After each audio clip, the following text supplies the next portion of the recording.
उधर प्रधानमंत्री नरेंद्र मोदी के मन की बात कार्यक्रम में सीमांत जिले पिथौरागढ़ का उर्ग गांव लाइव जुड़ा।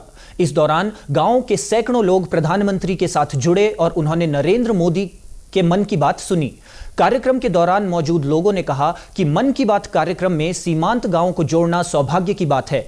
उन्होंने कहा कि वाइब्रेंट विलेज योजना के तहत सीमांत क्षेत्र में बेहतरीन कार्य किए जा रहे हैं। लोगों ने कहा कि प्रधानमंत्री की मन की बात से उन्हें बहुत कुछ सीखने को मिला और उनमें एक नई ऊर्जा का संचार हुआ। ये हम सब के लिए सौभाग्य की बात है कि इस देश के यशस्वी प्रधानमंत्री श्री नरेंद्र मोदी जी के द्वारा हमारे सीमांत जनपद पिथौरागढ़ के हिमालय क्षेत्र में विकास के लिए वहाँ के जो सुदूरवर्ती गांव हैं उनको वाइब्रेंट विलेज की संज्ञा दी गई। आज वहाँ पर अनेकों विकास कार्यों के माध्यम से उन गांवों को विकास की मुख्य धारा से जोड़ने का काम माननीय नरेंद्र मोदी जी के प्रयासों से हो रहा है। हम सभी सीमांत जनपदवासी अपने को बहुत गौरवान्वित महसूस करते हैं। यहाँ के युवाओं में रोजगार के प्रति एक नई ऊर्जा का संचार भी इस मन की बात के कार्यक्रम के माध्यम से हुआ है। वैसे भी हम हमेशा मन की बात अपने घर में सुनते थे, लेकिन आज बहुत सारे लोगों ने प्रयास करने के बाद उर्ग में प्रधानमंत्री का लाइव प्रशासन सुना। हमें बहुत, हमारे गाँव वालों को और हमें बहुत ज़्यादा खुशी हो रही है। वैसे भी ये हमारा एक सीमांत जिला है, हम नेपाल और चाइना के बॉर्डर पर बसे हुए हैं। हमें प्रधानमंत्री जी से बहुत कुछ अपेक्षाएं थी। प्रधानमंत्री जी ने हमारी आशाओं को भी पूर्ण किया।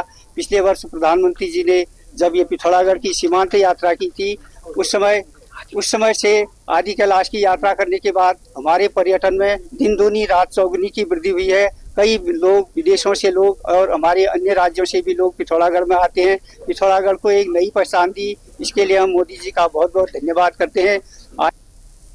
स्थानीय लोगों का कहना है कि प्रधानमंत्री द्वारा जल संरक्षण के विषय में कही गई बातें एक नई प्रेरणा देती हैं, जिससे सीख लेने की जरूरत है।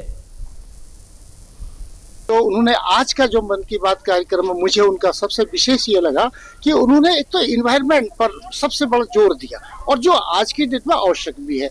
सेकेंडली, जो वाटर कंजर्वेशन, जिस तरह से आपका पानी का दोहन विकृत रूप से हुआ है, उसको रिकलेक्ट, उसको रिवाइवल करने के लिए जो उन्होंने अपनी बातें अपने स्तर से की, वो वास्तव में बहुत ज्यादा प्रेरणादायक के साथ प्रत्येक व्यक्ति के लिए आवश्यक है कि वो रेन वाटर हार्वेस्ट टैंक को अपने यहाँ डेवलप करें और वर्षा जल को संग्रहण अधिक से अधिक करने का उन्होंने कई राज्यों की बात सामने में मन की बात में आज रखा। वो हमको बहुत विशेष लगा और मैं धन्यवाद देना चाहूंगी सर को कि आज उन्होंने हमारे इस गांव को मन की बात कहने के लिए चुना। ये सौभाग्य है हमारा और जब जब भी हम सर को सुनते हैं तो बहुत कुछ अंदर से सकारात्मक सीखने को मिलता है। और जैसा कि आज उन्होंने स्पेशली महिलाओं के द्वारा जो जो कार्य देश भर में किए जा रहे हैं उसके ऊपर बात की, तो ये अवश्य एक प्रेरणा का स्रोत रहता है हमेशा। और जो ये रहता है कि महिलाएं किसी क्षेत्र में कमजोर हैं तो ये बल मिलता है कि नहीं, हम किसी भी क्षेत्र में कमजोर नहीं है।